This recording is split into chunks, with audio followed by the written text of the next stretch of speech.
There We're streaming now, so yeah, we're good to go. Okay. Thanks for your patience. So now I'll call to order. Yeah, let's redo that just Yeah. without us streaming.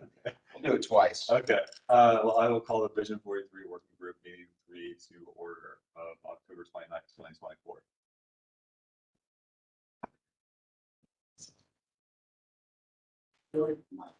That's okay. You just got started. I believe we have a quorum. Six. Yeah. Great. So we have the agenda, and Can I ask that we approve the previous meeting minutes before we go into the project overview? I was just Yeah. looking at that. I was kind of thinking like It's this. the wrong order. Okay, yes, that makes total sense to me. Should we even approve our agenda first? Or approve minutes of the agenda? You don't need to approve the agenda. Okay, well, let's look at the minutes. I didn't take a look at them, so if someone else wants to make a motion, I will.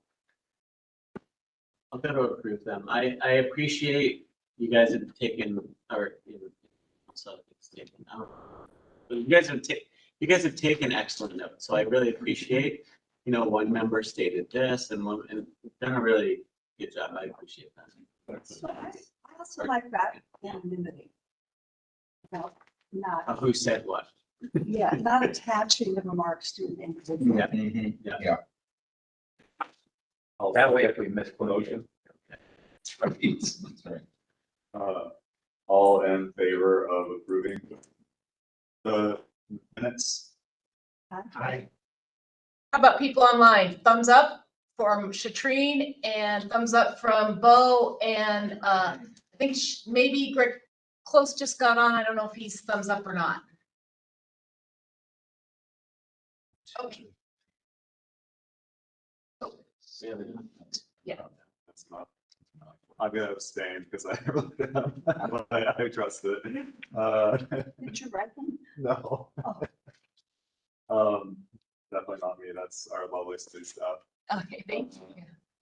All right, so those are approved.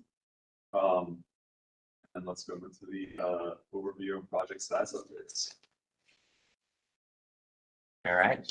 You want to hear that? Presentation. Well, presentation. Oh, the presentation, or are we moving to the status report? Okay. It's in the Yeah. presentation, so. Boy. Terry Garzano. Share. She passed away. Cool. Terry Gar. It's fine. Hmm. Just a second.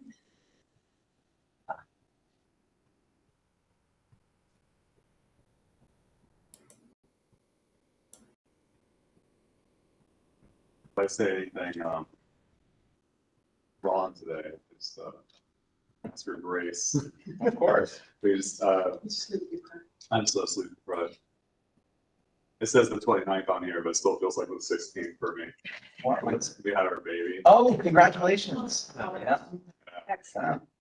4 weeks early, so it's just a little roller coaster. Yeah. Oh, Yeah. Well, congrats. thanks. At home. No, at the hospital. Yeah. Makes it even better. Yeah. That's the baby's home then. Baby is home. Yeah, the baby is home. Yeah, I'm sorry. Yes. Thank you. I was asking if you're home now, if the baby's home now. Yes, Yeah. the baby is home. Yeah, Good. We're taking him for walks and all. Oh, yes. On one of my walks to the library, Yes, sir. having to do the same. Dolly. Dolly. Dolly. Yeah. Oh, classic. Yes. So you go, hello, I Dad. know, right? I think it ran. Wait for that one. huh? Heard that a lot from school. No, I'm like. He wants to try to do that. Right, because I know he'll be able to open. It's a musical. There's a lot of people who are in musicals who absolutely love it. So, Cancel. See if he can do I it. got Barbara Streisand. Give us one more sec and we'll get the presentation. Sorry about that. Yes. Yeah, she's sweet. Oh, so great. Lots of sleeping right now, hopefully. For her, yeah, she's sleeping. Just not at the right times. I can share it now. Do it in projections. She's got. Oh, no, Able to use advanced. no, because this is, online and it doesn't, In order to present. where is it? Do you see it? Yeah, where it says present. Just Oh. It's, Yeah, it's second. fun. It's just, it's a lot. There. All right, look at that technology. Yeah, we're on like a 3-step Yeah. program. Anything else? Can Can you see it? Call it. Yep, you see it. Okay, cool. And All right. every 3 hours for, we have to be. Oh, because Yeah, it's usually two. What's that? Because she was early, is Yeah. it? Okay. All right, That's ready exactly for Right, the, because she's not Yeah, yet it's like the next slide. fully formed. Yeah. Yeah.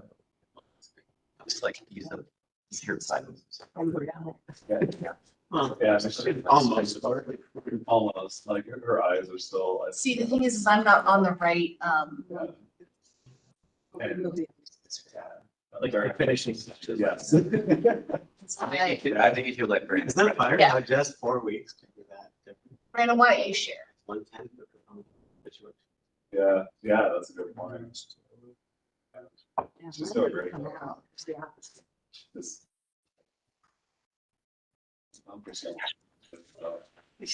Not as comfortable. Are we, We're getting there. okay.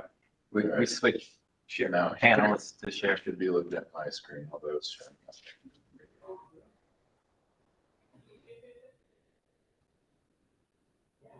Soft getting hacked or something. Should be able to share the panelists. That's what we share screen, but it just wouldn't show It's not showing. PowerPoint. Just that HD PowerPoint over there. With- No. Share screen. It's showing it. Says I'm Can sharing. you get it? Yeah, it doesn't, wait, is it too big? This is what we need. We're viewing your screen. Yeah, fix this. That's gonna be. I know. Sharing your wrong, maybe your wrong What to screen. do. AI for IT things. Yes. That's a good idea. This type of thing we present is just. We can. And those that all look at the system. Okay, this is your. Says I'm proposed. Honestly, And it, right here, it says your share, your, AI IT. yeah, Start to go. That's my- Confirm the results of the election. How that could be. We're not going to trust that. Or again, if that's, We just team. it's no one will trust anything now anyway. See, there's an HDMI. Have you tried that? Have they? That was that's for the TV. I don't think so. I bet they will though, I mean, they had the comment. Yeah. They were great. They couldn't, yeah, I couldn't see the picture. So I couldn't see a face. Oh, yeah. It was on national news. Oh, yeah. I didn't know there was virus suppression. yeah, that, Inside the box. that's gonna be, It's just how did they remember? I don't know who their vendor was. HDMI. Probably needs to. you can try, but I think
Hey, Chad.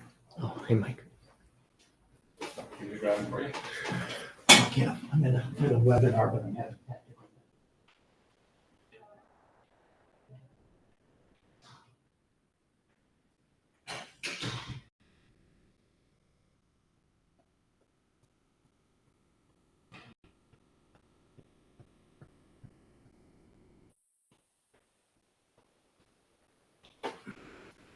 This, I had sound, and sound is gone. I better.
I would almost think,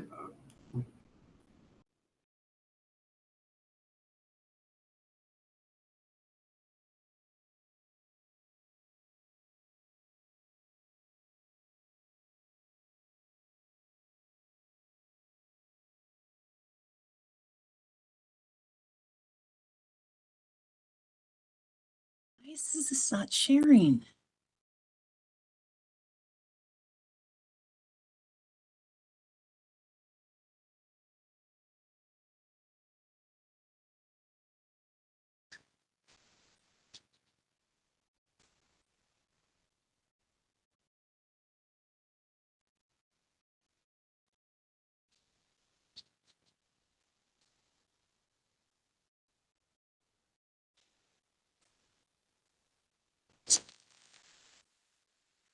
Can everyone see it?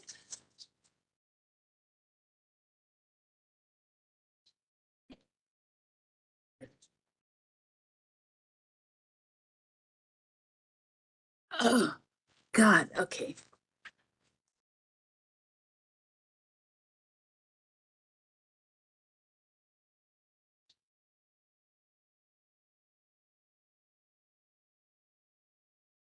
Hey Vince, we're in a meeting right now and I can't get this thing to share and I need your help right away. Can you come down to the bulletin room? Okay, thanks. Bye.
Yeah.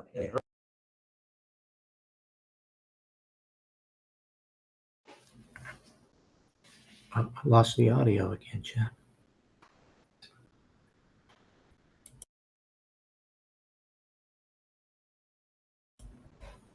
Sorry, group, it's Greg Close. Can you hear me? I seem to have lost audio. Thank you.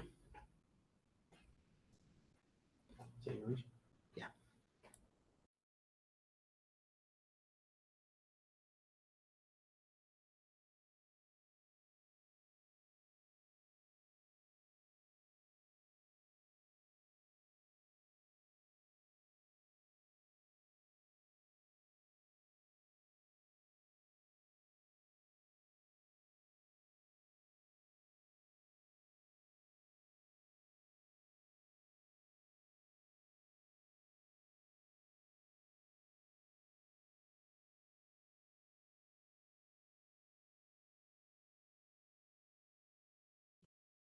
Just now?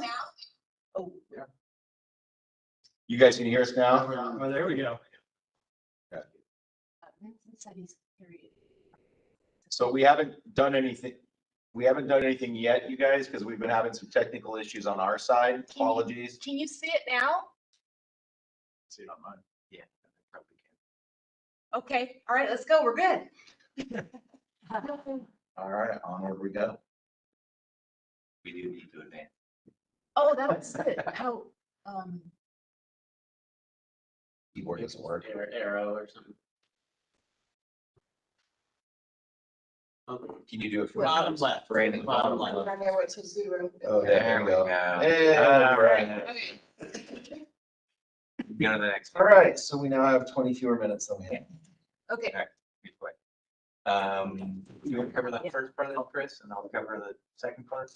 Sure. All right, guys. So we're gonna move through this, and we'll try not to talk too much as I do. Just the first part of the agenda is giving you a status update. So we've continued our outreach activities, been at various places, Bolden, Robinwood recently, neighborhood associations. Totally blanking on where I've been, in the library, a whole bunch of different places, football game, Lake Oswego Westland football game. And then lastly here, we took city council on another tour. It was to Lower Boones Ferry Road, where Lake Oswego has invested $39 million in essentially a 1 mile stretch of Boone, updating sidewalks and curb ramps to make them ADA accessible. And they had a lot of, like we have, 3-foot sidewalks with a power pole in the middle, which is no longer a sidewalk at that point, and it's not ADA compliant. So they did, well, I mean, it was like 16 different ADA ramps and 2 miles of sidewalk, and I can't remember how many crosswalks, but anyway, it's a really nice stretch of booms now. They have a 30-mile-an-hour speed limit, I think it is. But they also have some great mixed use around that area. So we took council out for one more tour. This is sort of a low budget tour compared to our first one, but I think we pulled it off all right. But yeah, we were able to see some mixed use, and then they also had, Lake Oswego has a couple of sites where they've partnered with some community development organizations and are building some affordable housing, which is pretty cool as well. So we got to see a mix of stuff, and that's sort of where we're at right now. I'll just do a quick reminder that we are, yes, sir. What type of, like, what kind of?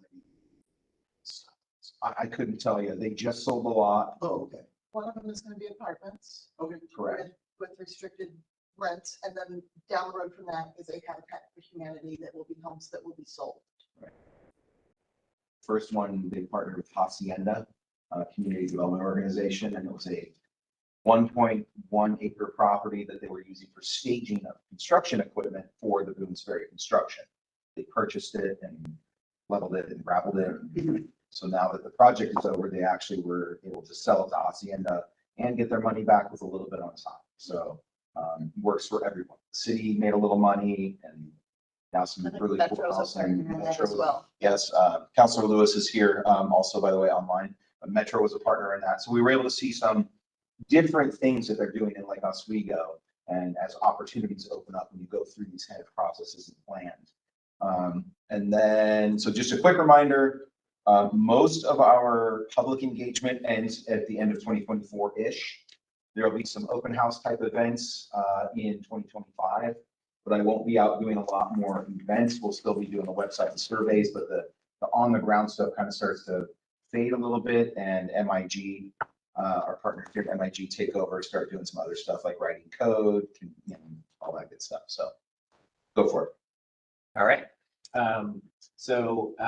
One of the other things, let's see, can you go back actually then one slide?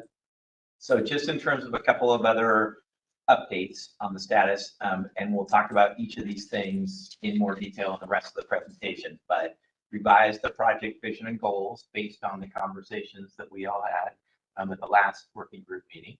And then launched a second survey in part to get broader community feedback on the same vision and goals, as well as to get some feedback on some questions related to future development along the corridor. So that's out there, and we'll talk about initial results on that as of this past week, and then have started to draft some illustrations of concepts associated with the focus areas in the corridor, although they're kind of presented as sort of generic. They're not necessarily meant to be in a specific location, but could be in one of the locations that we've been talking about. So we'll talk about all of that with you in kind of the rest of this presentation. So now we can go to the next one. So in terms of the vision and goals, just kind of a reminder that there's an overall vision statement and these 5 goals related to safety and accessibility, integrated spaces and design, community gathering places, economic development opportunities, and functional corridor and spaces. Were you going to do this? Am I stealing your thunder? Yeah, I was. Yeah. Go for it. So I'll just Get your from here. So if you all remember, we presented on the vision and goals last time, and a lot of our changes were kind of just wordsmithing and just integrating kind of some new concepts throughout the vision and goals. So we didn't come up with brand new vision or any new goals as a result of our last meeting. It was kind of more just integrating some of these concepts like focus areas and activity centers. So I think there was discussion around making sure we call out focus areas that explicitly in a couple of the goals. So we added that. And then we also incorporated kind of climate-friendly language and sustainability and environmentally friendly concepts throughout a few of the goals. And then one goal, we just added a little bit more language around trails and train connectivity between focus areas. So overall, fairly light edits, and it's still kind of the general spirit of the goals and the vision is the same. Just incorporated some of your feedback as well. So we can go to the next slide. So as Matt mentioned, we have launched the second survey, and it's going to be closing fairly soon. As he suggested, it's really just getting the community's input on the vision and goals and kind of just getting their buy-in on it, but also kind of teeing up more of the next major tasks, which is the code standards and code conduct concepts for the corridor. So we kind of asked some broad, high-level questions that will kind of help inform the direction of the code updates. So as of last week, when we pulled the latest survey report, we had 144 responses, which is pretty solid. It hasn't been open for quite as long. It's only been open about 3.5 weeks. We're at 181 as of this morning. Okay. Cool. Yeah. Thanks for checking that. We just put this here because Yes, this is when we created the presentation. So as of last week, 144, but we're getting more, about 40 more since then. So far, what we've seen generally is there's been pretty strong support for the vision and goals. And we'll get into that here a little bit more in the next slides. And then also pretty strong support for the development code concepts. So that includes, we had questions around general support for pedestrian friendly areas and design and mixed use development, questions on whether folks would be comfortable with increased heights. Had a couple of questions on landscaping and design standards, and minimize parking impacts and infill redevelopment. So these are kind of high level code concepts that we have here in these bullets. So the questions themselves are much more detailed and a lot more informative towards the actual code updates, but for the most part, people were favorable. Can you clarify for me? majority agreement on increasing the height? Or what do We have a slide on that one. We might have a slide on this. There is a slide on. Actually, I don't think we have a slide on increased height, so the slides are all just the vision and goal statements, although we did include that. This one? Yeah. Well, that's not the survey. Oh, That's, yeah. the, yeah, let's see. There's like the pie charts. It's right after the pie charts. Yeah, Yeah. they're asking if there's one that was related to the survey. people are agreeing we can go for 2, but not for 3? I'm unclear on that. Don't, yeah, I Yeah, can't how remember specific. how specific that question was. We can take a look at the survey questionnaire. I just don't recall right offhand. The If question, you want to give us a sec, we'll. the question asked, going, I believe it was going from 35 feet to 50. So that was the way it was. So pretty specific. So our current allowed height for most of the corridor is 35 feet. In some instances, it's 45. Question really related to getting up to 50 feet, which is typically what development needs to get 4 stories is 50 feet. 4 stories. You typically would do a first story of about 15 feet in height. And then you have 10 feet for every story thereafter. There are also new building requirements that require 18 inches between ceiling and floor as you move through a development for fire, life safety, and various other infrastructure. So you have to factor in 1.5 feet for every one of those stories also. So that's where sort of that 50 number kind of comes into play. Is there any consideration of conversation with, I very much think raising the elevation of stores is very smart. But that in some of those areas where it may block certain visual elements or, people who are looking across the Willamette River, or whatever, to prevent or stall large NIMBY objections. There goes Madeline. Just, to stop public outcry or whatever, certain areas where there may be like, this is what we're gonna be hearing the biggest outcry if we block this person's vision in this area. Just if. No. Just. Not at this time. I mean, this part of the project, we're actually just asking people the generalized question of, do you or do you not support increased height limitations? And that's really going to be a big part of the essence of getting more than what we have. And I'll tell you, when my house was built, it had a mountain view. And then other houses were built down the street and trees grew. And if I want a mountain view, I stand in the middle of the street. And that has happened all over the community, right? People might have had a mountain view when they bought their house, but now the trees have grown up or other things have been built. But you're right, that will be a point of contention. And I'm just thinking of streamlining it to prevent just. And I think people react to something versus something being manufactured that can watch and stay. Yeah. I think you're on the right. I mean, it will be a discussion. It will. Yeah. I think we can move ahead to the other slides. So for a little bit more specifics on how people felt on vision statement and the specific goals. Again, it was generally majority either strongly agree or somewhat agree. So you can see here for the vision statement specifically, I don't have it the whole statement written out here, but it's over 75%, 3/4 generally agree with it. And it's a pretty small minority who just disagrees or somewhat or strongly disagrees with the vision statement. So it's a pretty good sign so far. Then similar with safety and accessibility goal, that was even higher, roughly 80%, either strongly agree or somewhat disagree. And you can go ahead and go to the next slide. And see kind of a similar theme here. Pretty much either at least 75% agreed or strongly agreed. Over 50% strongly agreed for integrated spaces and the community gathering places goals.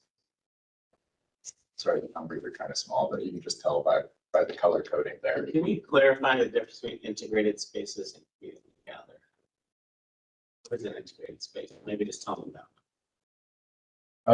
So we had a pre-written goal, but integrated spaces was kind of ensuring that the corridor is kind of connected with surrounding neighborhoods.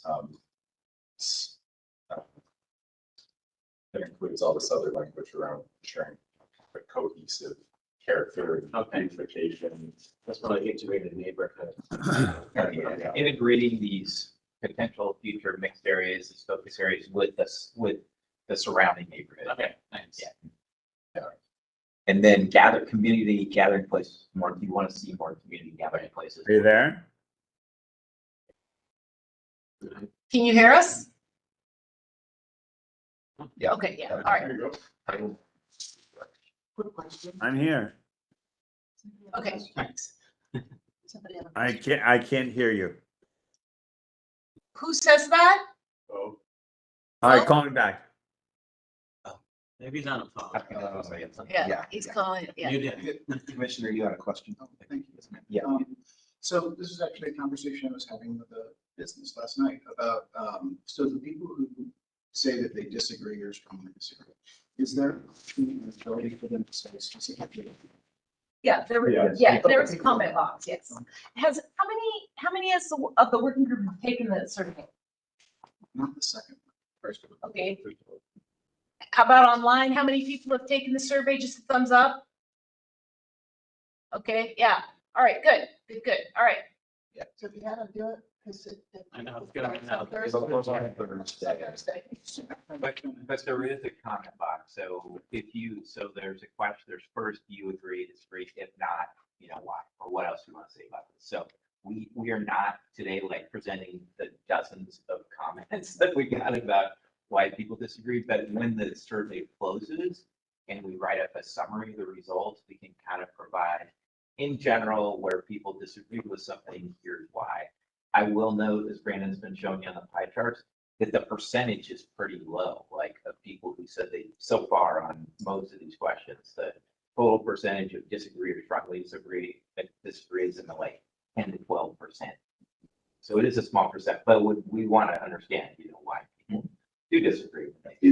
I would say a significant portion of disagreement is people saying, you know, fix the road, you know, the road's the most important thing. Non-applicable. Correct. Yeah. And I think even at the Bolton meeting, one person was very up in arms that this is just going to increase traffic even more. Yes, traffic was also a big deal. Yeah, so I forget who it was, but someone was very upset that we're going to do something that might decrease speed limits and might increase traffic time for the group there, which is what it says in the community gather goals. I was just reading that one.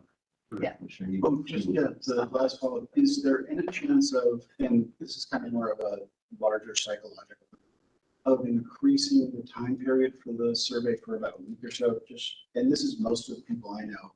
For the last 60 days, we are all wrapped up in very specific fall things in our heads, dealing in that space, and how it ends on how. It's the day, it's after, and I'm like, oh, now I can think of. Maybe after the election. Wait after next Tuesday. That's gonna. We advertised it as being closed the 31st, so that's the way it's been presented all along, so, you know, I mean, we can extend it, we can choose to extend it, but there's really not a need, because we actually need to move forward with getting the draft vision statement finished. So, And you're almost at 200. So yeah, that's so, good. you know, and we've done a good blast, I mean, we've blasted a lot of places, so. Well, I think we'll be coming out with the third. Continue to find these questions, and there's more specific information we want to get. Ask about some bulk and coverage issues and questions, so I think we're after a third one. But it's a fair point. Yeah, good questions. I think we can move to, I think it's the final slide on results. So similar themes, not much new to report compared to the other ones. majority support or strongly agree for the economic development goal and the functional corridor goal. And yeah, I'll mention that most people who disagreed and left a comment were, a lot of them were just either not really applicable to the goal that was presented to them, or they were just kind of wordsmithing, thought we didn't word things correctly, which wasn't really the purpose of their comments. We're just more of a temperature check, like generally, do you agree with this kind of broad goal? So once we close the survey, we'll go back and do kind of more detailed summary and analysis of the results. My only concern would be that the people that completed the survey are the people that are following along this very carefully and excited and interested in it. You know, a person like myself. And so if you look at the broad community, this might not really be what people want. I mean, this is all like, yeah, this is perfect. I'm gonna, strongly agree on, almost all of these, but maybe other people that haven't been paying attention, didn't do the survey, but if they did, would their answers have been significantly different? Yeah, and I think that's kind of the nexus or sort of the heart of one of the problems we have with community visions is I physically can't get every 21 of the 27,000 people here to do so. Yeah. So we offer as many opportunities as we can, and if you choose not to, then you've chosen not to do that, and that's the best we can do. You're right, you've been at almost every event I've done. Right? And then at the end, why didn't you tell me? Why Right. didn't you tell me you were gonna do this? Right. We are Yeah, still, don't complain when it's rezoned, but we're still looking at doing an all city mailer to every address in the city with both the waterfront and Vision43 project postcard. Just one sort of last reminder of like, hey, here's the website. This is happening. So we've done neighborhood specific to Bolton and to Robinwood.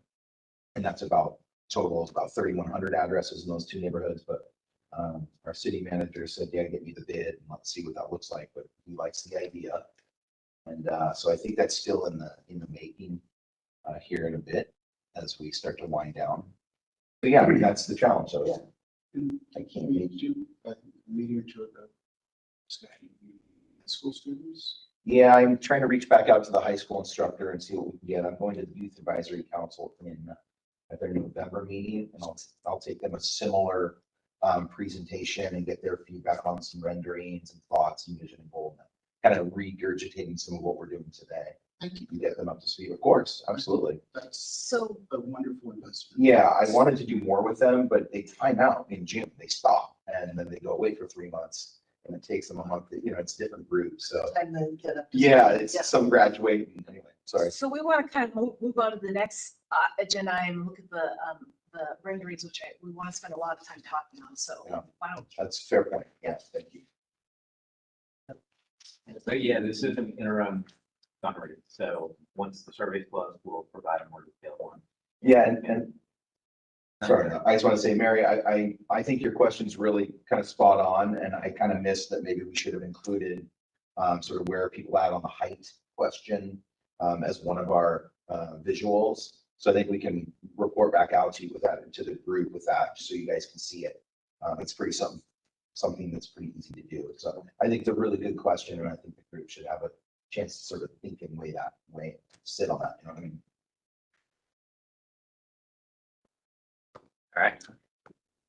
You want to take it from here? Sure, I will. Yeah. Is this the first? There we go. Okay. So this is going to be maybe kind of small for people to see on their screens a little bit here.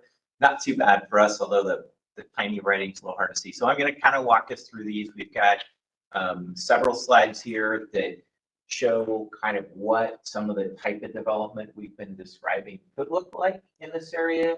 We did this as sort of a cross section rather than a kind of bird's eye view looking down at the area.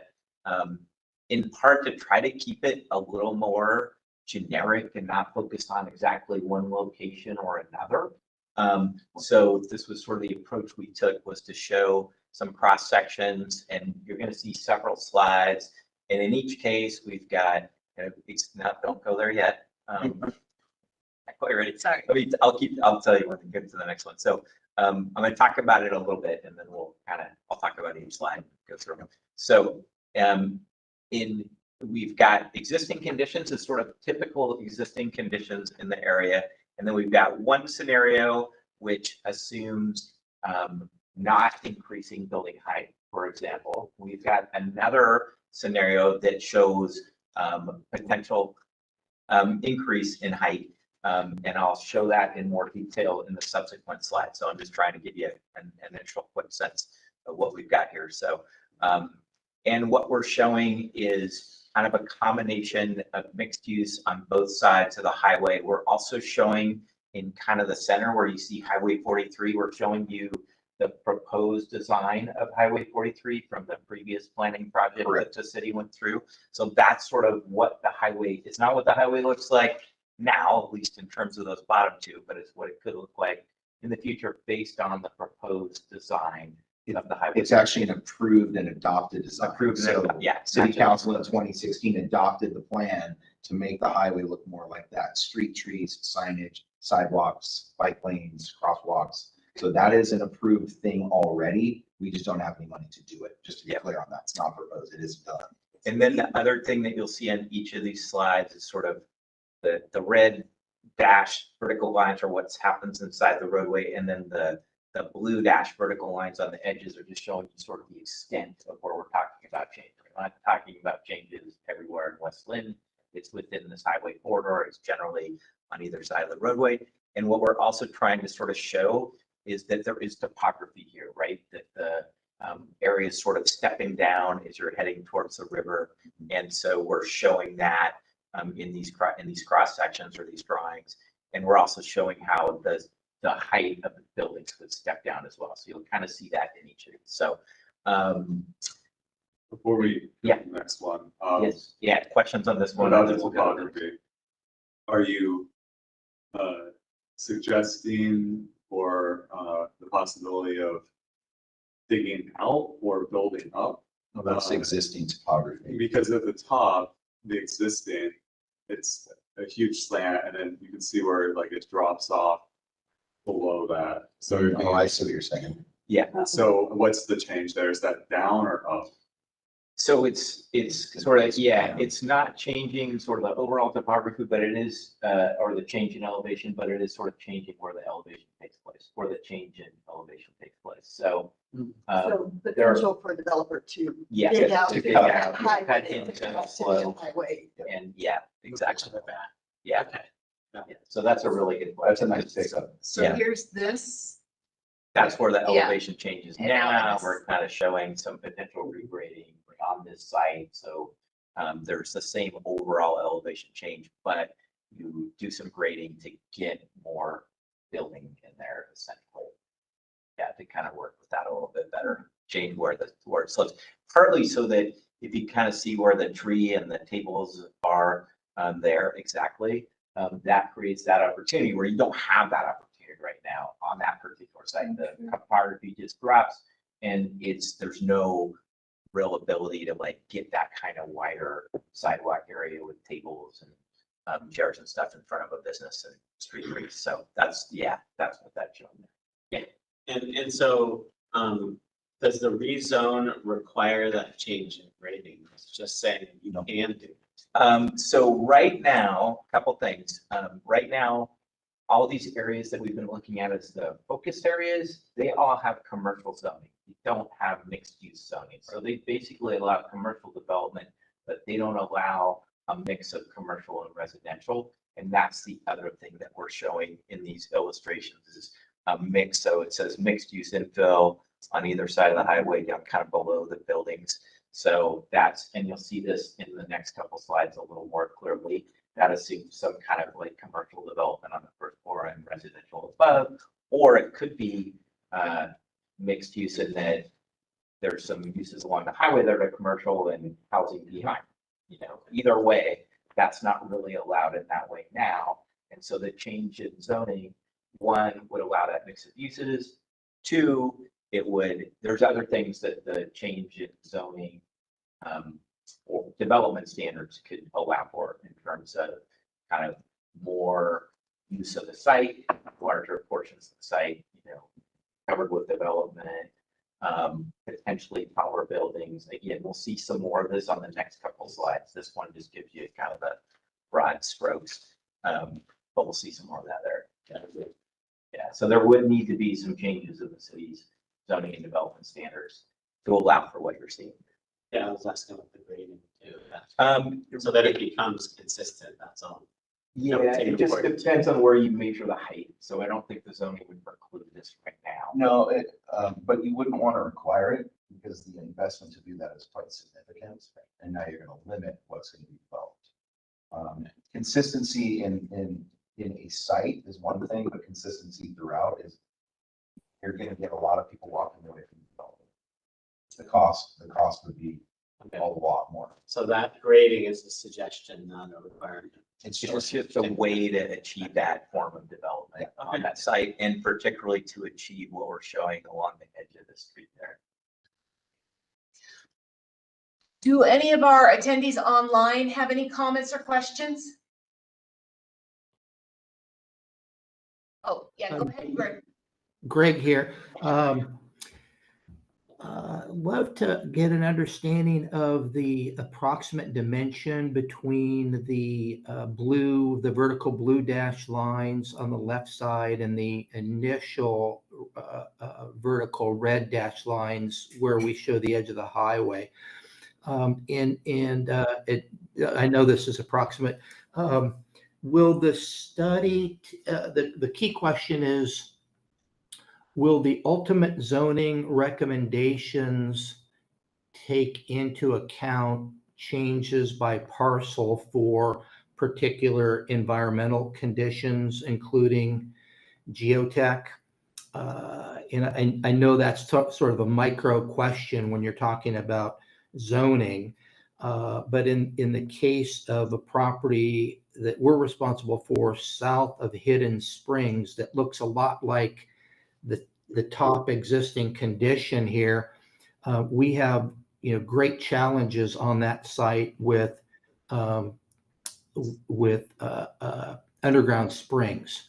The Hidden Springs itself is an apt name for the location in terms of that roadway, but our particular site is a number of acres, and the backside or the west side of the site, below the hillside, essentially, as the apartments transition to the commercial, encounter a heavy amount of year-round underground springs.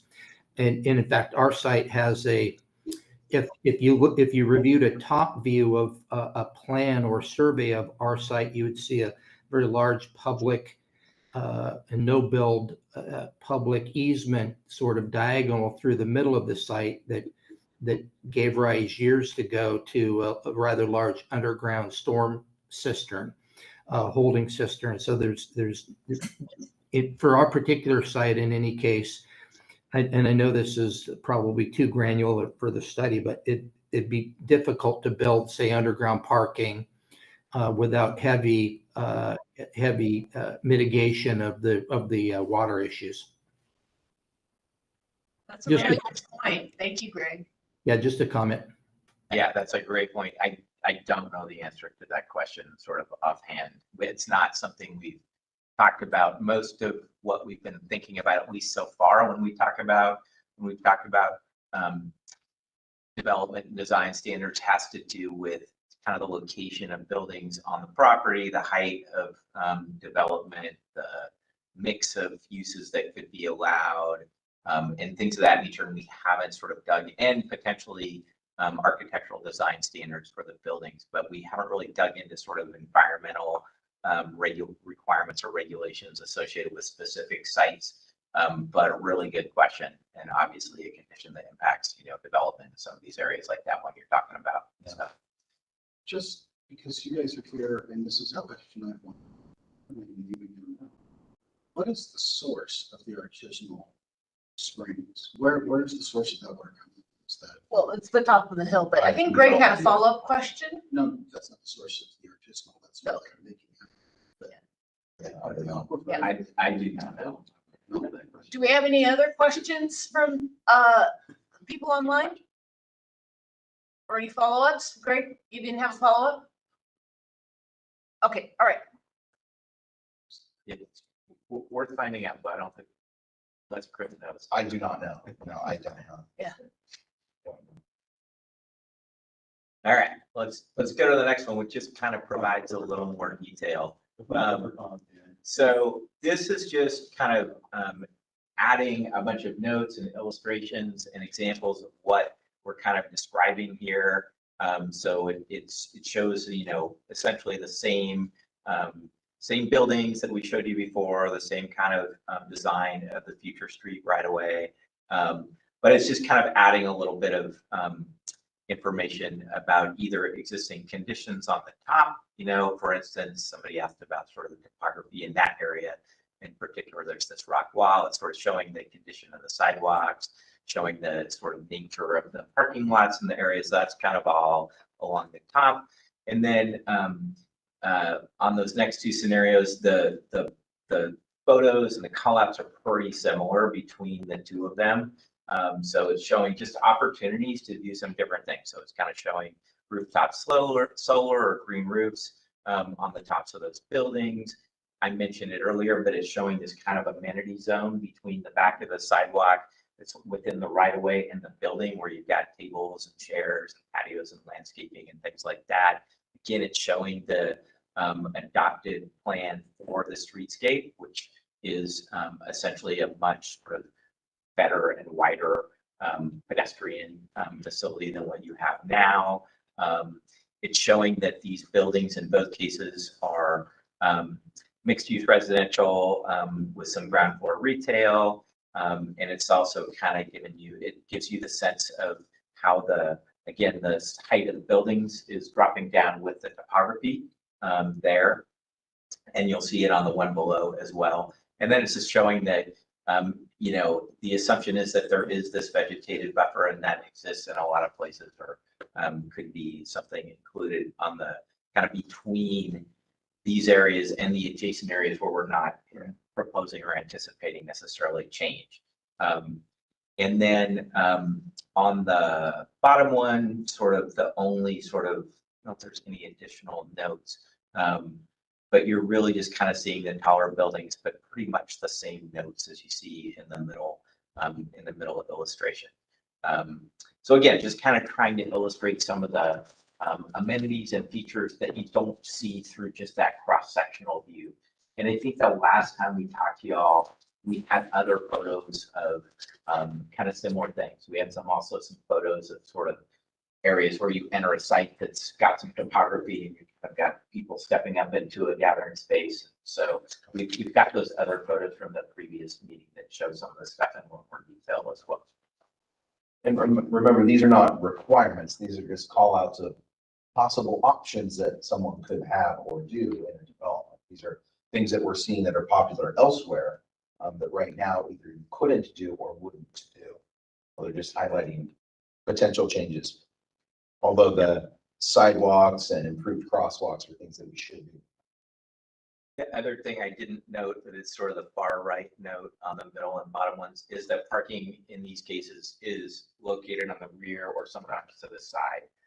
And that typically would be a requirement in an area like this, is that you don't put the parking in between the building and the street. So you're making it easier for people to get into the buildings, and the parking just being less the thing that everybody sees. Centric. Yeah. In terms of requirements, the survey indicates that people really support the community gathering spaces. Yeah. So how does that get integrated into zoning requirements, if at all? You could have some requirements for at least a portion of a site to be coded. There's almost always some requirement that a portion of a site be devoted to landscaping. So that's pretty typical. That's an existing requirement you have in your code now.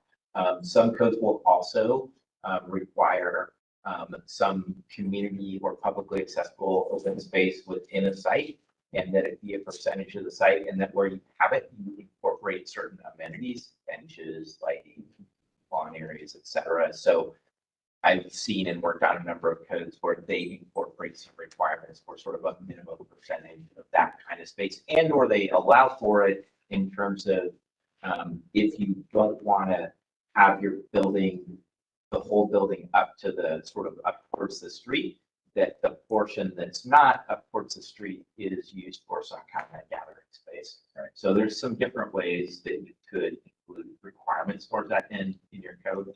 Right. And then the other thing that we could allow for increased lot coverage, and there could be some sort of, trade-offs between increased lot coverage comes with also providing some courtyards, plazas. That's what I was thinking. You can go higher if you go a little wider in the community space. That's the other thing I've seen Yeah. in codes. I'm not, we'll kind of get into that more later, but you could allow for tower buildings if you've got a portion of the site that goes into that type of feature. So one thing Matt just brought up that I think is important to kind of start thinking about is the existing condition on top. What we allow is up to 50% lot coverage of the structure. 50% doesn't get developers far enough to give us what we want, right? At least according to what the community is saying we want. So down below, scenario 1 and 2 are taking up a much larger portion of the lot. More building means more opportunity. So it's instead of 50% parking, 50% structure, like Safeway, Right. as an example. Oh, I got you. They would have been allowed to build more. In fact, they wanted to build 2 more buildings out in the parking lot, but they had a number of parking spaces they had. We're in the process of reviewing changes to off-street parking requirements as a community. Required by the state of Oregon. Required by the state of Oregon, coming to a city council near you in a couple of weeks. That's right. So that will be another thing that kind of provides more flexibility for future development. Right now, I think with the off-street parking requirements in place, it would be tough to achieve more than 50% lot coverage and still meet the parking requirements. So if the parking requirements are reduced or not there, then there's just more flexibility. People are always going to provide parking because they can market the site without parking. Not in the suburban. Not yet, exactly. But how much of it, it's kind of basically the idea behind those changes is to let the market decide how much parking is the right amount. The city saying you have to have this many spaces for every 300 square foot of commercial space or whatever. And I think Sort of the typical way parking codes have been written in the United States over the years is we need to build it for the maximum usage on the day after Thanksgiving. We need to make sure everyone can park on that one day, but there's about 340 other days of the year that it doesn't matter. You don't need to sit empty.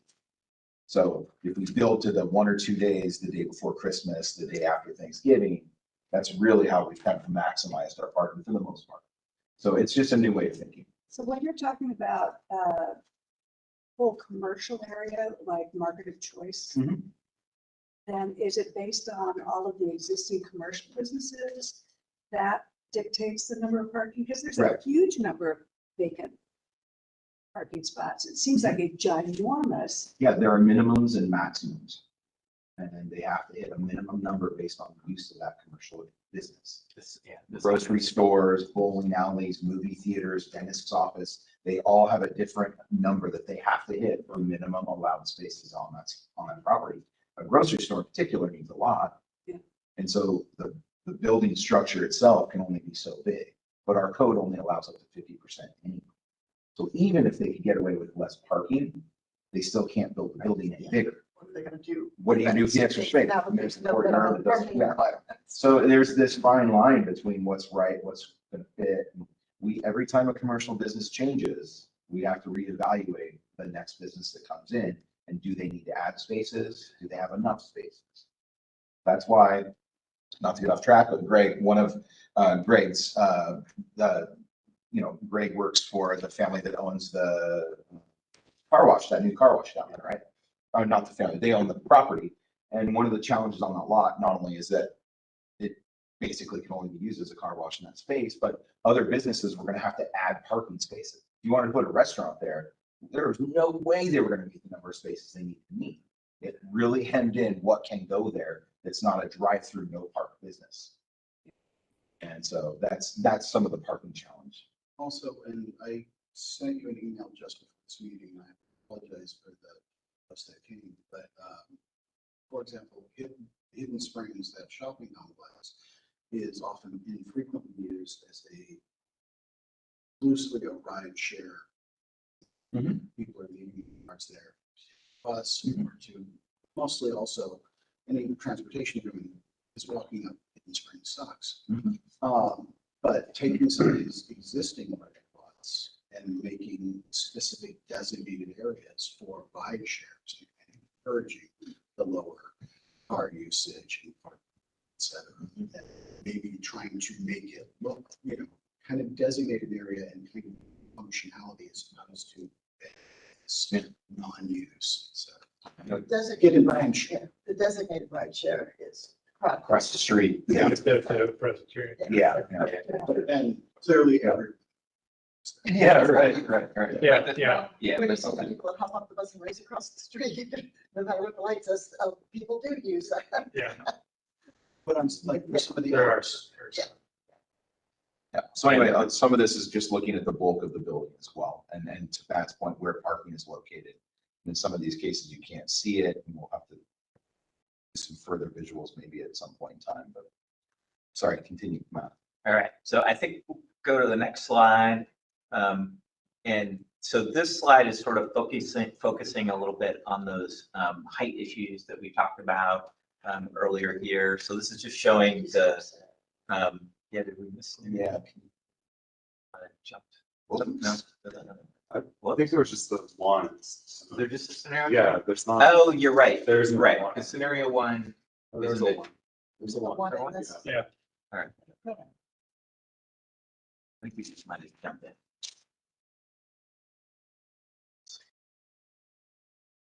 One more. There we go. Thank you. Okay. So this is again kind of showing the height issue. Scenario one did assume an increase in allowable height. So that's kind of, this is showing you two things. One, it's showing you a little more explicitly that we're assuming some ground floor retail use on both sides of the roadway. That's what the red refers to in the lower illustration. And then in the upper illustration, it's showing you, and Chris mentioned this earlier, in a lot of the corridor, the height limit is 35 feet. In some portions of the corridor, it's 45 feet, and it depends on the grade, the slope and the finished grade at the base. So this is just kind of showing you that in this case, in scenario one, we're not assuming an increase in height. Correct. You could accomplish that height, but you couldn't accomplish that bulk. Right, exactly.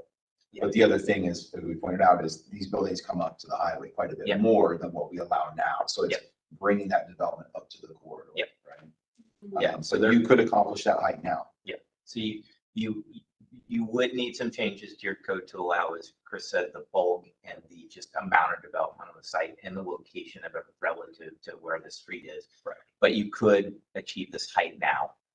And so this is showing essentially between 3 and 4 stories of height. 4 stories, just one small portion really is 4 stories and the rest is 3 throughout. So, and again, kind of showing that you've got this mix of uses with commercial on the ground floor and retail and residential above. And as I said, you could also, mixed use would allow for you to have, and this is, I think, one of the things that y'all observed out on the Gooseberry trip was on one side, commercial development on the front, kind of near the road, and townhomes on the back. So that's another way to think about, mixed use development is horizontally across the site instead of just vertically. So that we didn't really illustrate here, but that's another way to think about that. So that's kind of what this one's showing. And then now we'll go to the next one. So same thing, this is illustrating the same things, but for scenario 2, where we do assume that this height of building would require a change in the allowed height. And so it kind of shows you 3 heights, the existing 35 feet where that's the case, 45 feet where that is allowed. And in fact, the building on the left side of the roadway would be within the 45-foot height limit where that's allowed. But the building on the right would go up to 55 feet. It would still be about the same, but just a little higher than the building on the left, just because of the way that topography changes there. So that gives you a sense of like how much taller buildings could be if you allowed for another, 10 to 20 feet of height, depending on where you are, or 10 to 15 really. And what else do I have to say on this one? I think the only other thing just to note is in this case as well, you've got the building on the right side of the road stepping down in height as it's getting closer to the development that's outside The existing residential. the existing residential. So we're still sort of showing that could be required, that the building height steps down, that you have some transition height as you're getting closer to the existing development. So that's what we're showing here. And so I'm going to stop because I think this is all of our illustrations. And just questions, comments, thoughts about any of this from y'all and the folks on the screen. Do we have the possibility to make the structured garage go deeper, another level? That would be up to the development themselves. So would we? Yeah, I mean, we don't have a limit how far underground you can go, aside from the cost of doing it. And the water. And Well, water, sure, there would be environmental issues, but that would be part of their decision-making process. Assuming Is, that. does that fit our return on investment to go further underground? Lost is separate here. What about a place like, I don't think the topography is like that or our designated area, but Quarry by PG, by the water plant, not water plant, I never know. Or 3 hours of sleep. Yeah.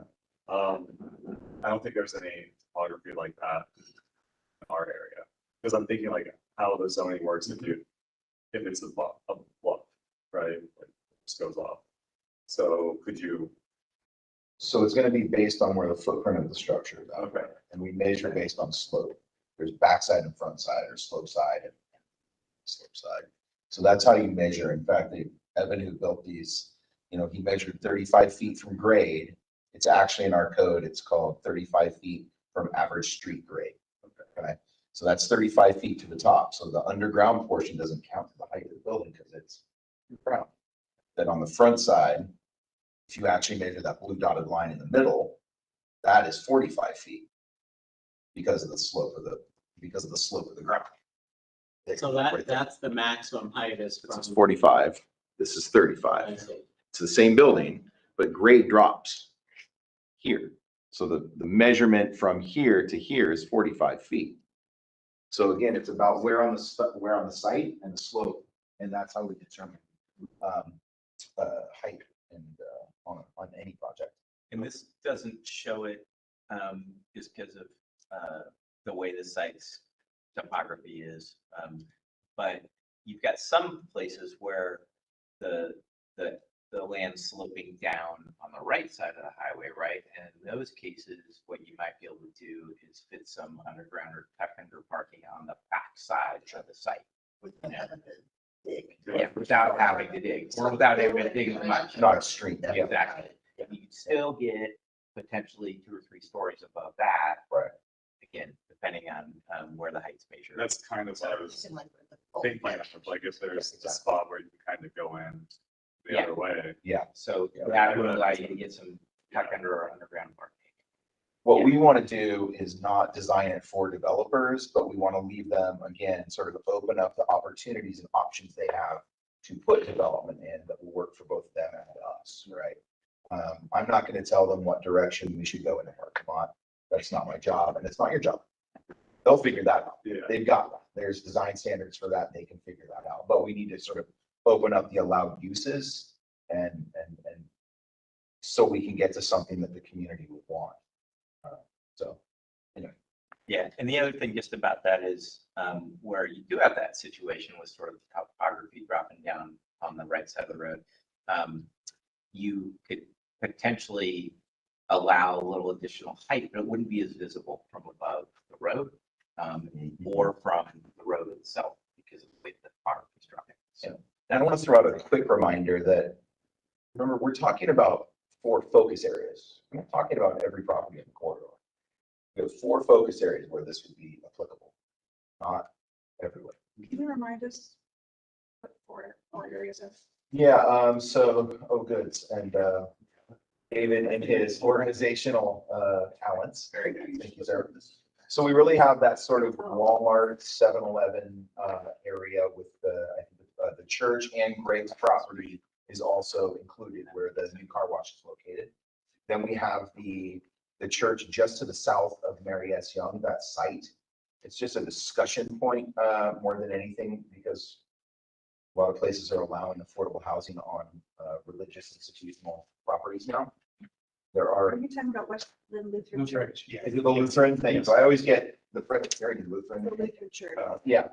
Then the third site is our site, the Bolton Firehouse, the derelict, soon to fall down. I'm joking, but it's. Oh, I thought there was actual plans. Huh? I thought you were saying there's actual plans. No, it is one of our focus areas. It has been for 7 or 8 or 9 months now. It's one of the focus areas that we own. And then the next is the village, right? So the Market Choice Library, that area. So they kind of vary in size, the Market of Choice, the village is, larger than say where the Bolton Right. fire station is.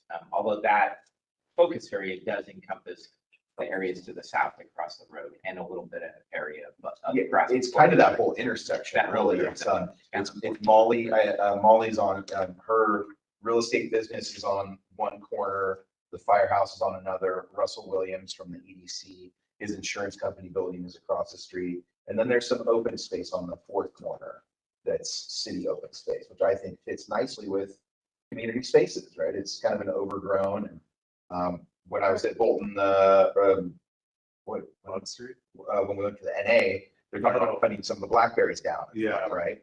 So they're, Yeah. the neighborhood association's kind of taking it amongst themselves to start fixing that little open space up. So those are the spaces. So we're not talking about every property in the 3.3 mile stretch. We're talking about those focused areas, most of which already have development.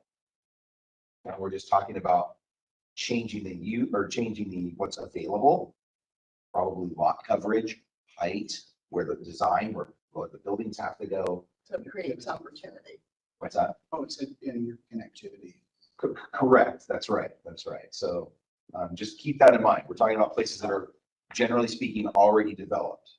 I'm interested, Greg, I don't want to put you on the spot, so don't, you can always brush me off here, but you represent the family that owns that, the property right there with the new car wash and quite a few different businesses.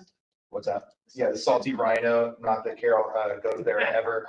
I'm just curious of your thoughts. I know that they have an established business, and I know I'm not asking if they would want to change, but it's more about what are your thoughts as someone who represents commercial business owners about these types of design changes we're talking about? Are these things that would pique the interest of commercial business owners that you think? Well, we blend the interests in a case like this. It's 2 things. I think it's a blending of interests and perspectives, and then it's a timeline. And the family that invested in the property back in the late 90s, I think this was developed in the early 90s, and the family that owns it now has had it long-term as a real estate investment. Their perspective is really one of a private investor in returns, and they're not a development entity. So they wouldn't typically look at a rezone with a lot of increased density as something they would ordinarily take risk on, but they do look at underlying land value and existing uses. And over time, these commercial properties and properties in general don't last forever. And this particular family is already multi-generational, where the adult kids are involved in the business and the decision making. And so I think it's vital for the community and for the stakeholders to have a long-term vision of what can be. what works. And for a family like the group that owns the property now, as not being a developer, they would probably, down the road, look at if this zoning were to come into play and say developer X came and said, boy, your site fits really well with a lot more density and some more interesting uses here. How are the economics look? And is there a way to undertake a redevelopment feasibility plan for the site? And what are the elements of that plan? And that's where you blend the interests of, on the economic side, what the age and depreciation status of the existing building is, what the terms of the commercial leases are for those businesses, whether those businesses are under long-term leases or interested in relocating away from the center, or perhaps on the ground floor of a new mixed-use development, which I think would be the case in some of our existing tenants. And so you blend those interests and have conversations around what can be, and the economics around the return on the cost of redeveloping it really come into play. Economically, you gain in terms of rental on building area, and that has a relationship to the value of your land as well. And so those factors get taken into account, and I think it's more than appropriate to be visioning for the future, expecting that changes will occur, and often it's a matter of the economics. But in terms of the existing owner and its horizon and timeline, they're very interested in this. They're interested, but they would not have it in their capacity today or anytime in the near future to look at a redevelopment. But certainly they'll understand that their property is more flexible if more uses are coming into play down the road, for sure. Sorry, that's a little long-winded and a little convoluted, but that's my sense. Yeah, that was great. Shatrine, did you have any comments? No, I was just listening. Yeah. All right. No, Greg, I really appreciate the tutorial. That makes a lot of sense. And those are some things that we don't always think about. We kind of get lost in the sort of what we want or what the community wants or the sort of emotional vision. And at the end of the day, there's a reality, and you said it a couple of times, and that's economics. At the end of the day, it doesn't pencil out. It's just not going to happen. And we heard that on our tour at Boone's Ferry. We heard that on the tour in Lake Oswego, is that at the end of the day, you won't get, if you over control, people will walk away. They won't develop it. So we have to be very careful to find that balance. Which I think has been one of our messages throughout, is this is a potential long-term vision, right? And it's not going to change overnight. And it does take a long time sometimes for the economics of development in a particular place to happen. I was talking to somebody about sort of the change. So I live in the Division Street neighborhood in Portland, which has been a huge change. And somebody asked me, well, when did they change the requirements related to parking? Like was that when that first one of the first bigger developments came in? And I said, no, it was in place 15 years before that development occurred. But it took that amount of time before property owners, developers, and lenders were able to kind of envision building that kind of development. So whether you like it or not, I'm just saying, like, that took a long time. That did not occur right away. It wasn't in response to, oh yeah, last year they changed their parking requirements here. Yeah, and as we learned on our first tour in Lake Oswego, that the Millennium Park and the Weiser blocks, that first visioning document was created in 1986. Just finished construction about 6 years ago. So that took about 35 years to come to fruition, and it did it in phases. So I think those are really, I've said it before, this is kind of our 1986, right? We're finally starting to say, okay, what can we do? What does the community want? And 1986 was when they kind of had that vision. In 2000 was when they tore down all the buildings on the corner. 2000. Yeah, that's right. So it takes time. Greg, go ahead.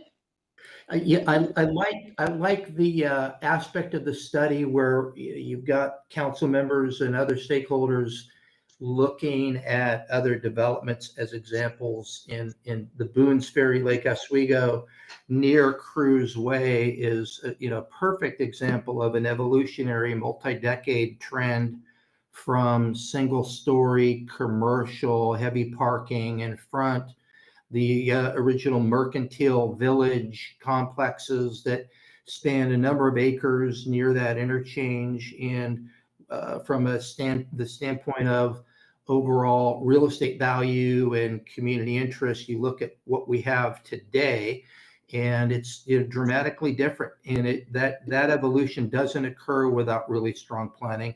I happen to have in my office a hard copy of the 1988 Portland to Central City Plan, which really generally focused on the districts north of Burnside, well before the brewery blocks and the River District and so on and so forth. It's just remarkable how yes, it's been a number of decades, but remarkable how good planning does give rise to incredible changes. And I know there's mention of tax increment financing and other pieces in this study as part of the concept, but it certainly is, it's certainly a vital component, the planning effort to affect some change, no question.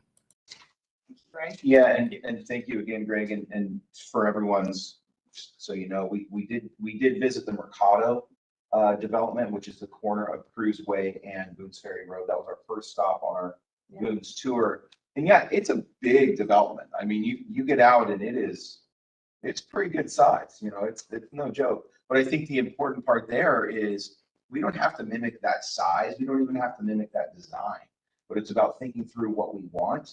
And I do think the single story sea of parking development just doesn't work that well for our community. That's my opinion. And we're hearing that from the community.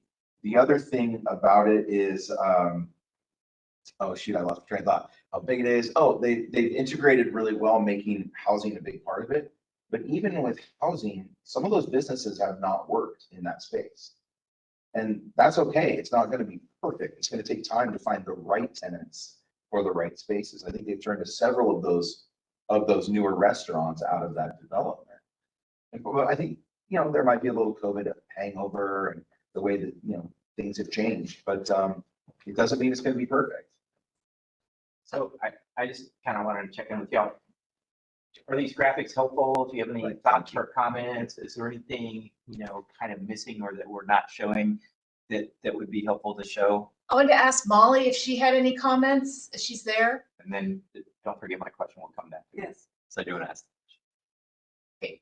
All right. Sounds like, okay, go ahead. Yeah, just any thoughts about what we've been showing you? And again, are they helpful? Anything missing?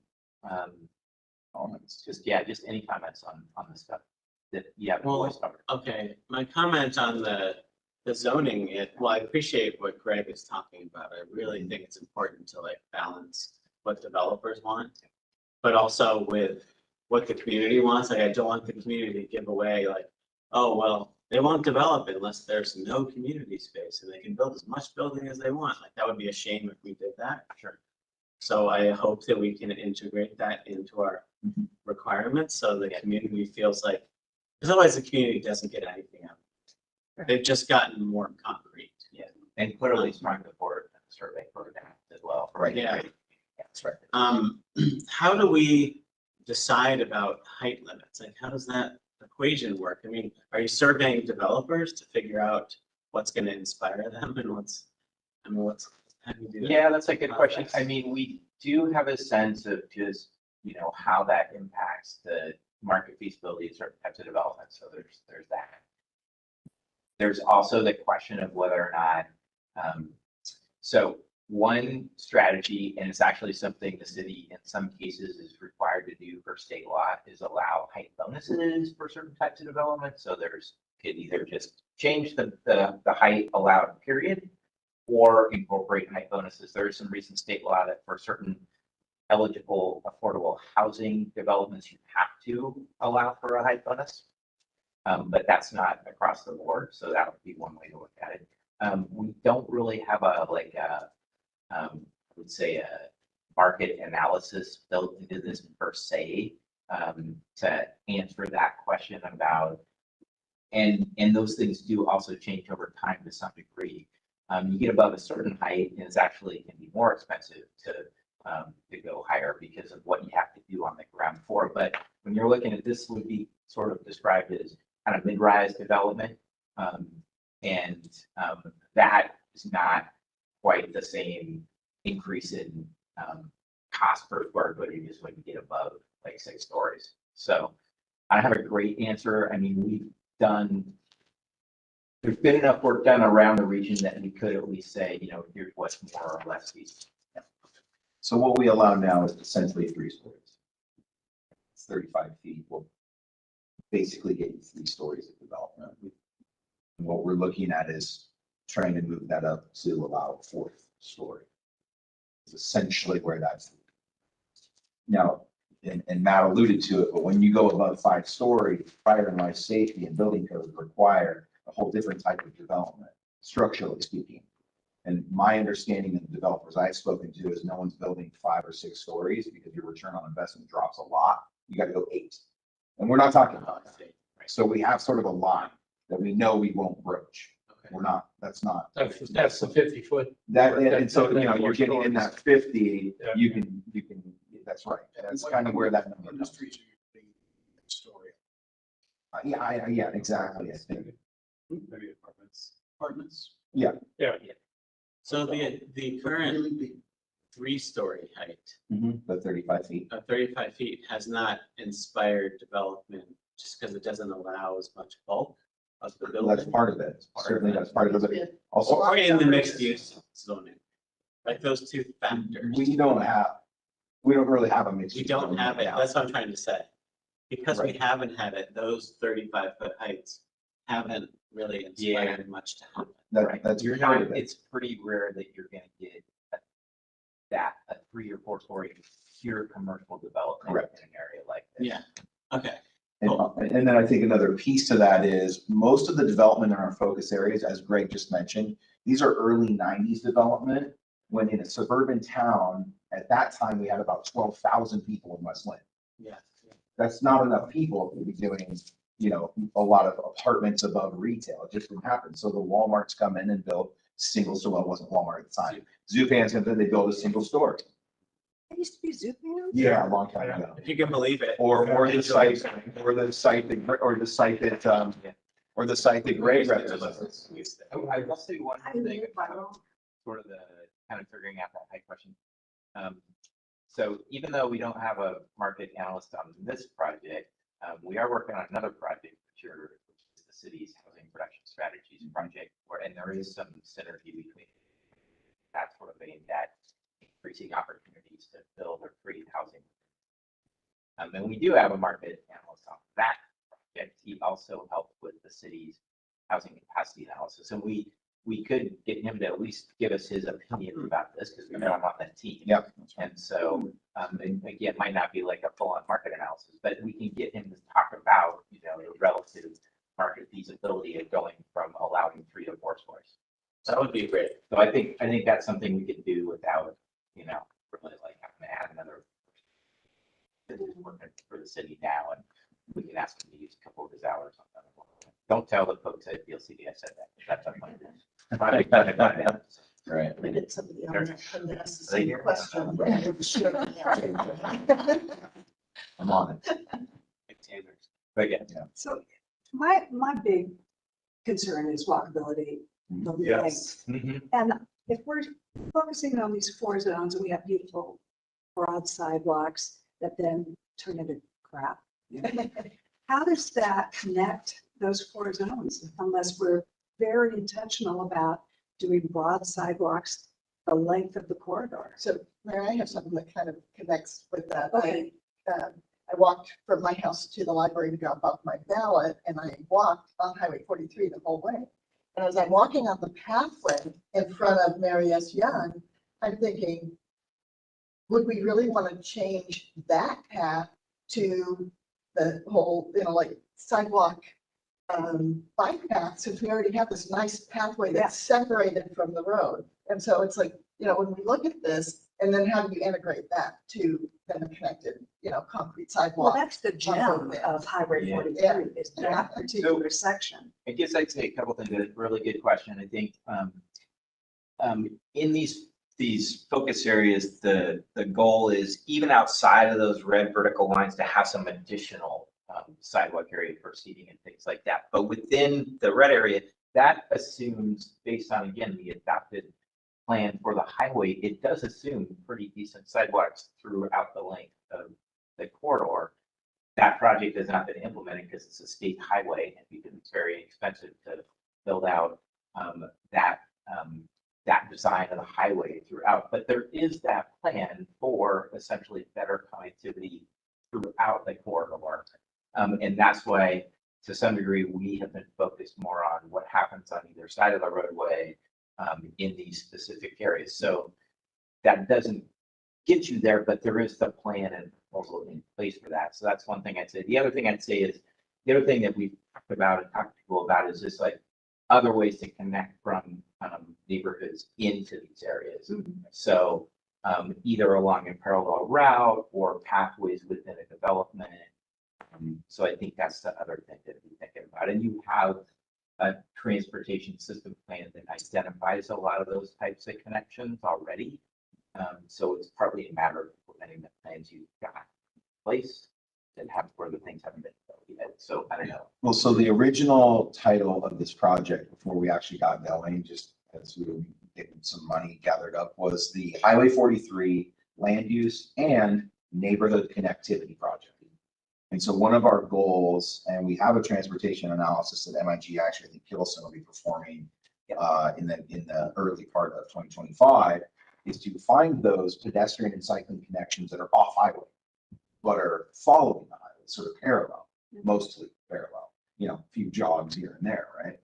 And then looking at possibly formalizing those. And I don't mean paving everything, but maybe some signage. We have a wayfinding project where we'd like to do some branding and wayfinding along those pathways and throughout the city. But we'd like to sort of formalize those. And Councilor Reich is our sort of expert pedestrian on our group. Well, and I would be interested in also seeing just some kind of signage for like slow street, shared street kind of thing, without putting sidewalks on all the neighborhood streets, because I don't think you really need them on all the neighborhood streets.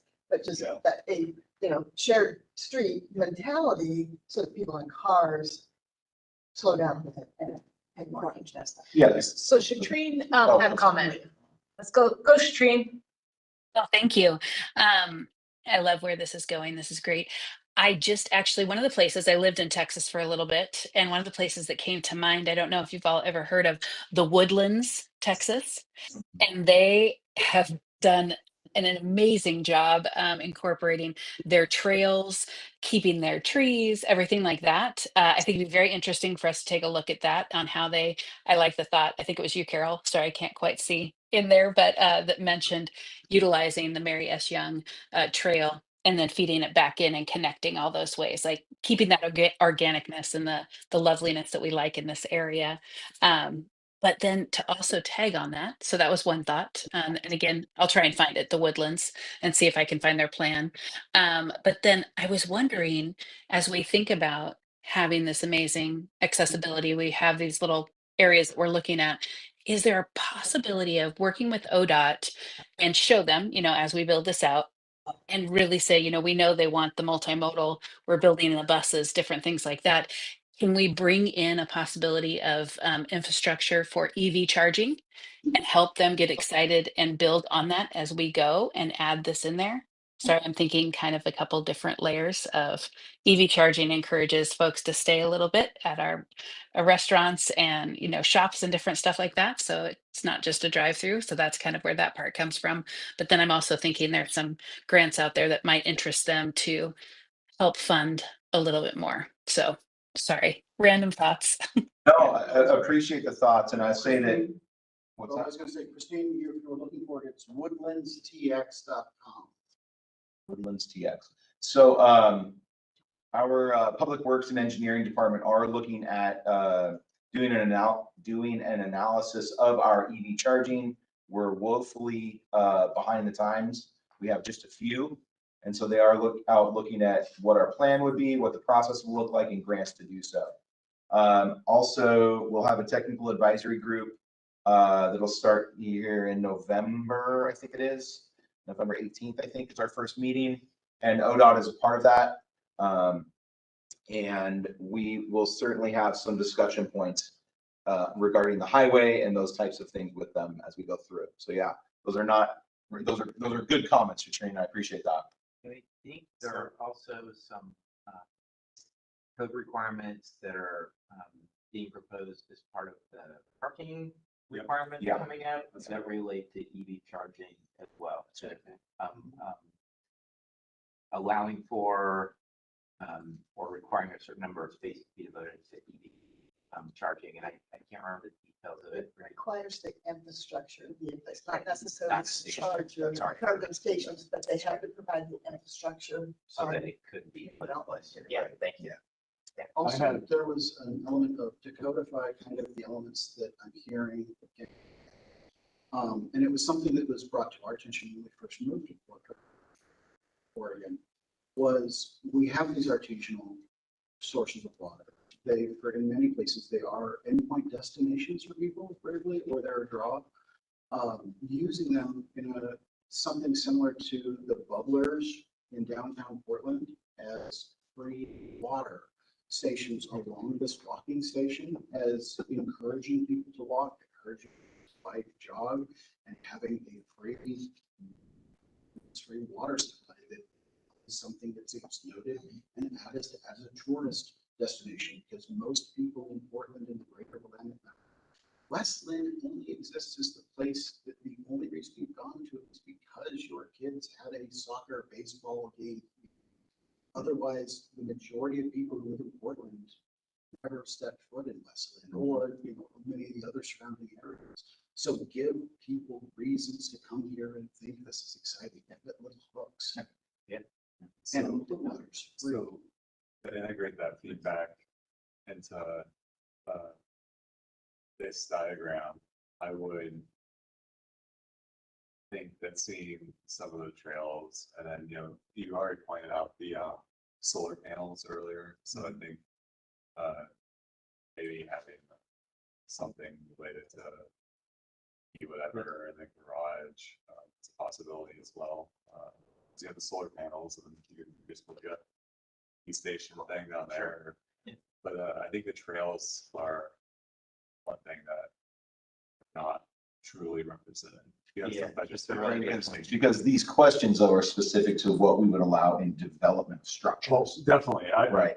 But we will be getting to that. And but the question was originally, before we started all this other conversation, was feedback on the diagrams themselves. And I think that's the one thing that generates a lot of this conversation. It's like, talking about the trails, like coming back to that connectivity.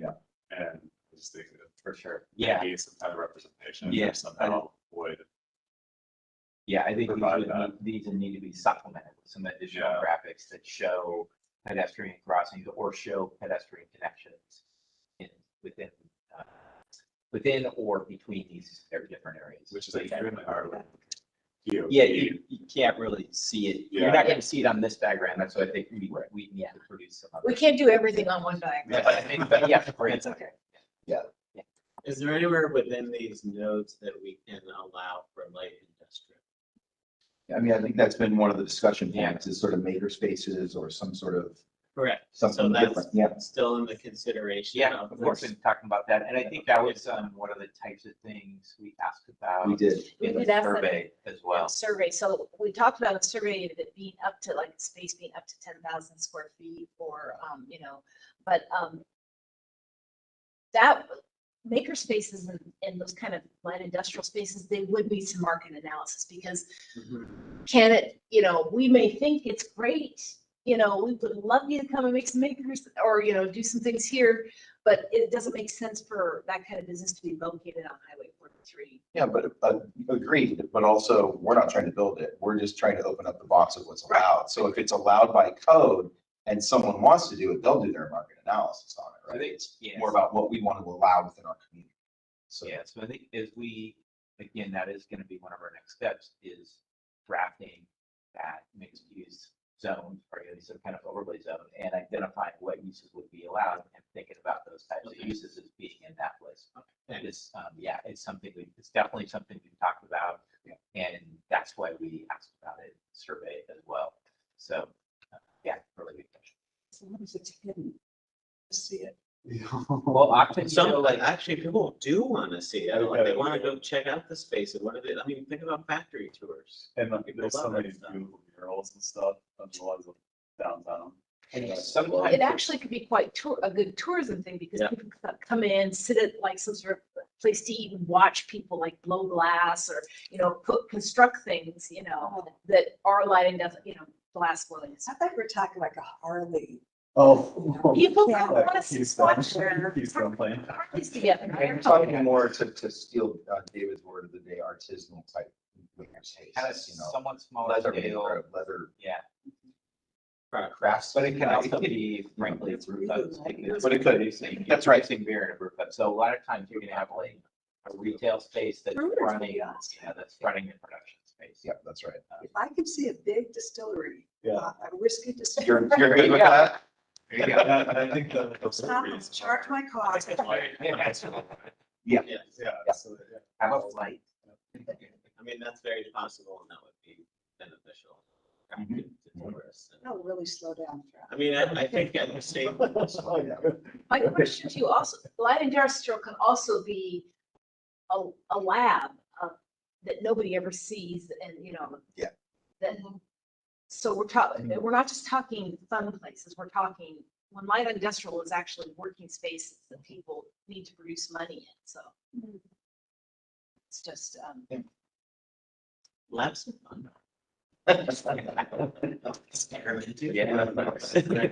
It's a testing. Yeah, right. bringing stuff, yeah. All right, well, how we doing? Any other comments on kind of what we've seen? Do we have any, Well, I do, but I'll go ahead. Is there anything that? no, Just there, checking. go I'm ahead. gonna ask a lot of Of questions. course. To my other questions, I know we haven't done a market analysis, but do we know that people would want to live along? So I would actually say we did do one relatively.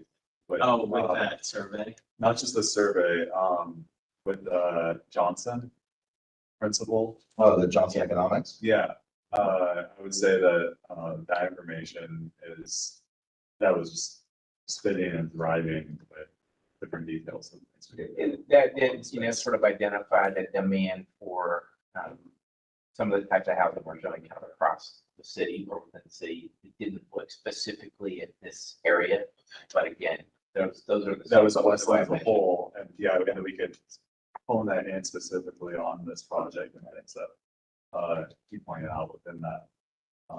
Those So results. it's yes, or we could look at it. So you're saying. I think it's, Yeah, it's public information and we can send it out to the group. We've made Johnson to come in and do a training for economic development. But I think going back to something that I've said before, and I'll just repeat it is, I would disagree that no, we don't need a market analysis of that. We are opening up where the developer has options to do in the future. Yeah. That's it. We're not telling them what they have to build. That's it. At some point in time, Right. multifamily housing will be needed in West Lynn. It may not be today, but in 20 years, it may be needed. We want to make sure that that box is open for someone to do that if they choose to go develop that, right? And today it might be a maker space, tomorrow it might be housing, next week it might be commercial. That's not our job. Our job is to give them options and room to move, to create development. Now, we We're just- obviously have things we'd like. We're just creating the box, we're making it bigger. Correct. We're opening that up. Essentially, that's all we're. That's right. That's right. Sorry, I don't know why it took me 3 meetings. No, but yeah. Making it bigger and allowing more things. Yeah, a bigger box. Bigger box and more stuff can go. Mixed use doesn't mean just retail with housing. Correct, It can that's be correct. Offices of retail, it can be offices with housing on top. And when you're having that conversation of the future, including 20 years, when people are buying homes, especially if there are children, there is a a very severe reluctance anytime there's a highway, fast moving cars. New parents, no, they will do anything they can do well, but unless you put in and you design now things that make it look safe, or, give crosswalks so that they feel that it will be safe. Because when they're looking at a property, they will stop in the car. And that is a huge prevent. And those houses, if you take a look at those single family homes along 43, the times to sell them is only when the huge real estate boom's happening in Portland, and 4 months after that started. That's when those homes sell. Otherwise, they sit on a long time. That's one of the feedback items in the map that is said over and over again. This should be a 20-mile-per-hour zone. This should be a 25-mile-per-hour zone. So most people, when they see 43, think that's the speed limit. Priest Road. Yeah, oh, 53. People, with Matt, do you have any specific questions that you want to do a round robin? I with was like, people? Molly has a hand up. Oh, Yeah, let's hear from Molly, but I would say we've heard what we need to hear, and I would also say it's 5 till 3, so Yeah. we need just a minute or two to talk about the next steps, but I think we've gotten great feedback. Molly? Molly? Uh-oh. Molly? Uh-oh, you're not on, we can't hear you. Can you unmute yourself? You need to select, we can't hear you. So you go down to the bottom and it says mute, and you click the down arrow and you select your speaker. Down at the bottom, there's a ribbon. And it says mute, and next to mute is an arrow.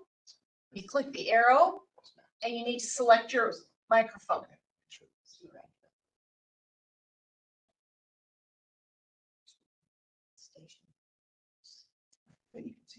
Can't hear you, I'm sorry. Okay. Put it in the chat. I don't think that's. Yeah, Yeah, I couldn't find chat. yeah. Well, chat's been disabled because it violates public meeting laws, so we can't use chat. Yeah. Some people can't see it. Accessibility. It- At least in We have- WebEx, there's. Yeah, it's not, Certain it's just stuff. as a city, we can't use chat in public meetings. Well, Molly's getting that. Molly, if you could get your, okay, go ahead, let's review. Yeah, go ahead. Yeah, I was just gonna say, Next. I don't have anything else. I mean, I think great feedback. I wasn't looking necessarily for anything else or have any other specific questions that I didn't already ask. We can go to the next slide and let's talk about kind of next steps. So of course.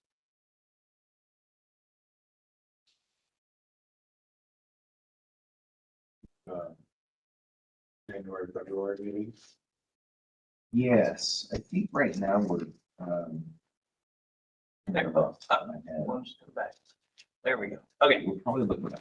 so, yeah, so next steps, one, finish up the survey number 2 that's out right now. So that's scheduled to close later this week.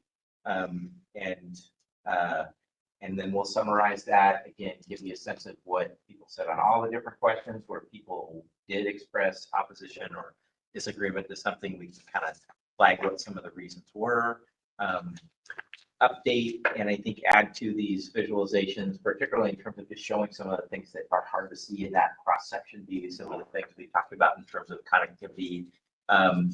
And then kind of the next substantive step in the process past there is to start to draft the zoning provisions for a mixed use area that, or a mixed use zone that would be applied in these different focus areas in the corridor, and ultimately adopt the corridor plan. But all of that work is sort of happening this coming winter/spring. So really it's sort of the first couple things that are happening in the next couple months and the other things that happen after that. So we've got our next meetings with you. We haven't put it on the calendar yet, I don't think, right? But we're looking at kind of January, February timeline to do that. We also are anticipating kind of a third survey this winter that would dig a little bit more into those questions around zoning. We started to ask some of those questions now, but I think there's some we want to dig into a little bit further.